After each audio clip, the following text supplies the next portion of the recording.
Alright, so I did explain some stuff that was going on. This is a yellow car from some of the videos. Actually, the conversion. We did some repair stuff on this.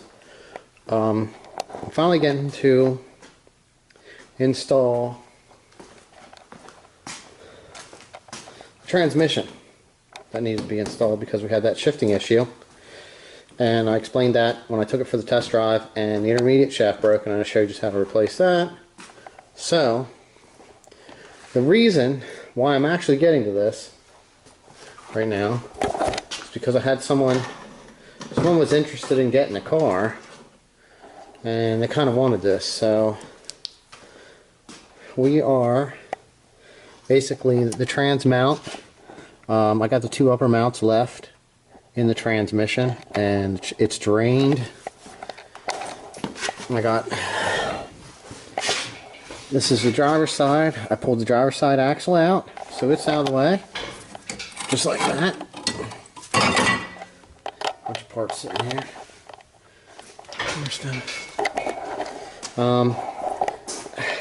Last couple times I did these, I usually just pull the intake because I mean it's a gasket, and then I get more stuff out of the way, and you can get in here. So this time I'm actually going to try it just by pulling the throttle body and the spacer, because I've seen you can do it that way.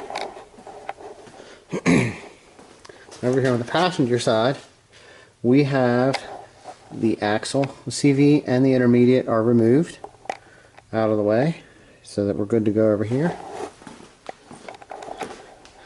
Down here on the bottom, I undid the front bracket, starter. This lower cover comes off. We also pulled the hot side pipe from here up to the turbo. If you look there, there's the plug. I unplugged the speedometer a little while. I got, you can kind of see it, that bolt right up in there. I got that 18s off. So everything else down here is pretty much ready to go. I'm going to clean some of these tools and get these bolts and stuff organized. I mean, there's the fluid. It kind of mixed with some oil that was in there because this pan was dirty, but it was still good and red. No metal flake, no nothing, which was kind of strange. So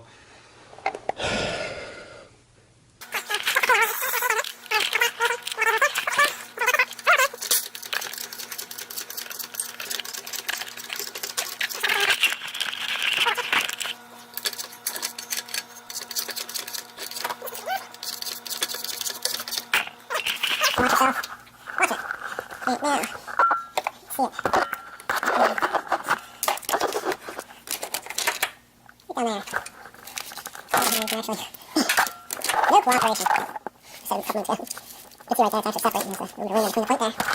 All I'm going to do here is, this thing's pretty loose.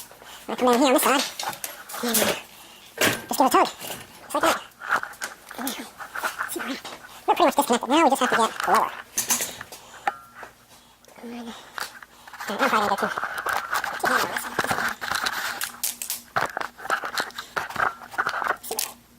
Down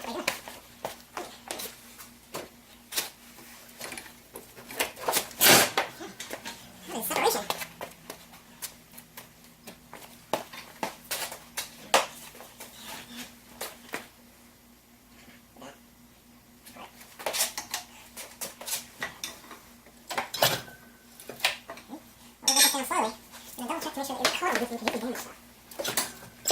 Very easy. Alright. And I'm going to try that down. And this. Here. These are not pretty much holding right. Right there. And don't move. I'm actually thinking small. Half strap that to this. Oh, more of it. It kind of helps. In addition, I've got the frame. That's great. This is double check. Double check. Always good to double check something there. We're going to shift the cable. We try that now. It's not bound in the chain. Now it's really good. Really curious to see what the forking stop looks like on this. Here's the trans issue, but I believe it was internal. I don't think it has anything to do with that stuff. That's what I thought. That's what I thought.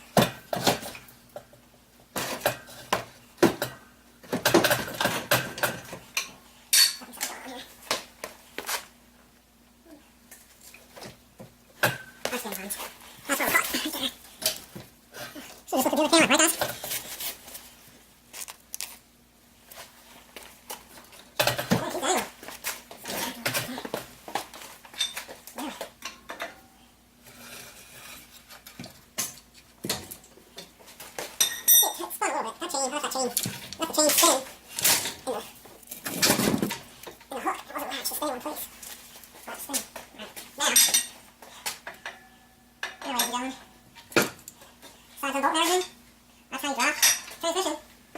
srt4 by itself with minimal effort. So we'll roll it on that.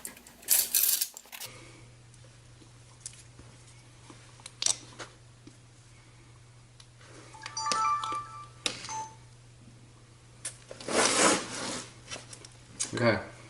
I'll show you here how I remove a fork, whether it's right or not, I don't know. Sometimes these have the clips and they hold onto your fork there. To make sure you don't damage this clip.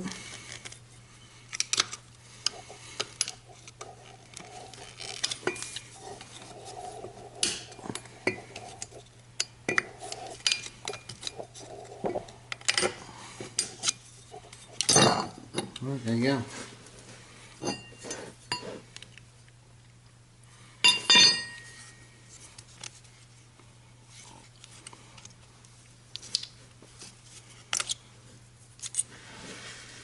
There it is. Removed.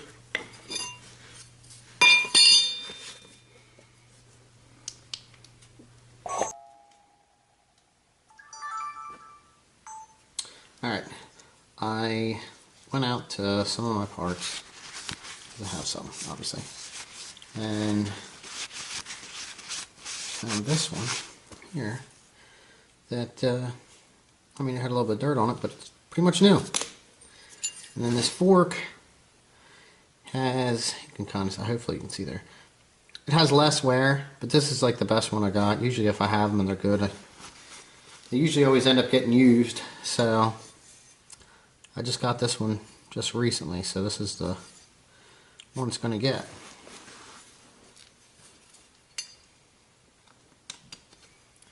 I forgot to mention. Now that we're here, I got to pop that out. But now that we're here, what I'm going to do here, I'll spray this down right here. Grease felt pretty good. Right.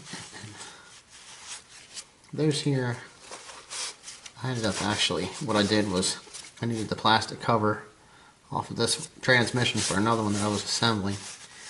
Because it was a whole lot easier just to do that than get another pivot ball because it wasn't wore down into that. So I'll grab that one off of the other tranny.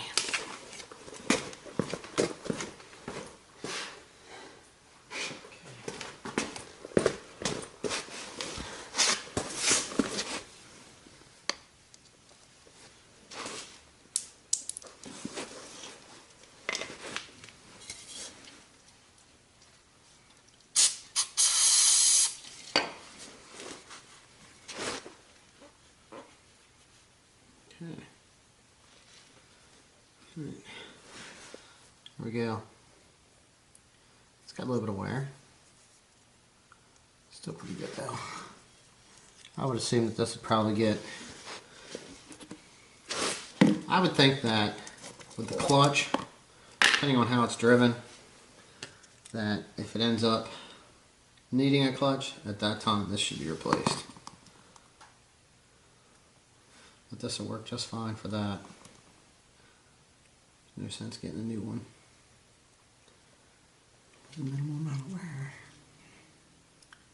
So I put some grease on the backside.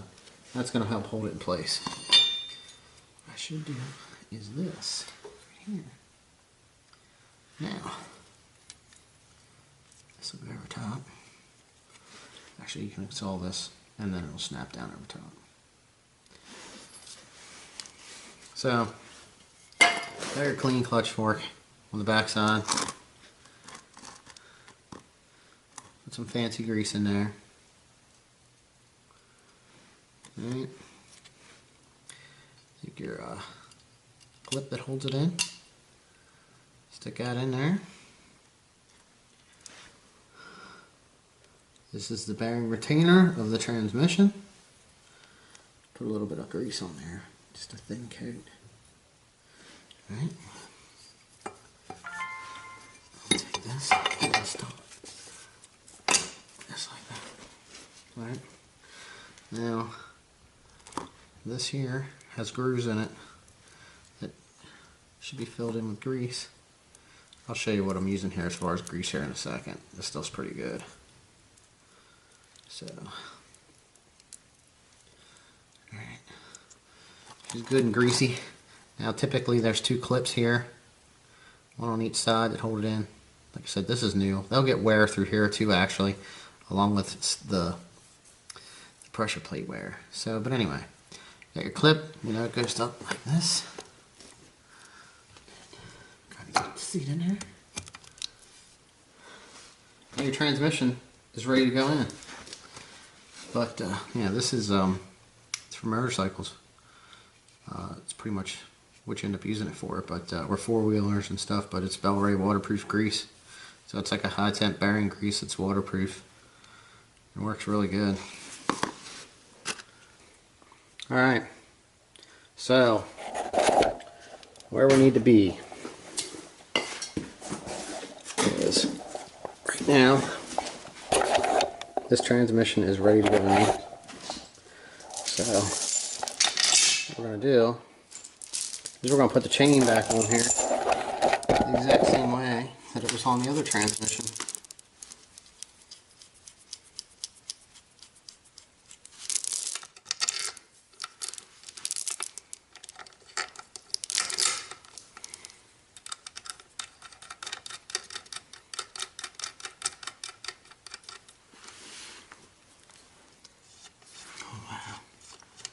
Right out with a hand back here.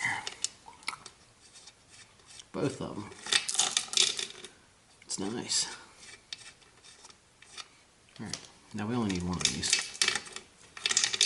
I'm running through this back one here. Good hand tight.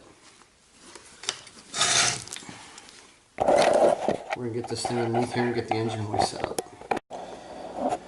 Alright, so put this lightly, which I don't even want to know. I spent about an hour and a half trying to get that up in there lined up by myself with the jack and this chain, and it's not fun. So if you do this, you should have 2 people. It will make it go a lot easier, especially if you're doing it this way, or if you get lucky and you know, sometimes you get them right in, sometimes you don't. This is actually only the 2nd time I've done this.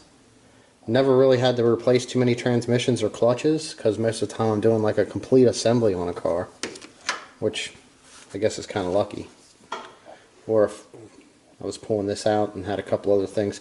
I'm usually doing multiple things at one time. It ain't just the tranny or a clutch. So, but it's up in here, and we are going to reassemble the mount and get the chain and the jack out of here, and this thing will be back up in where we started.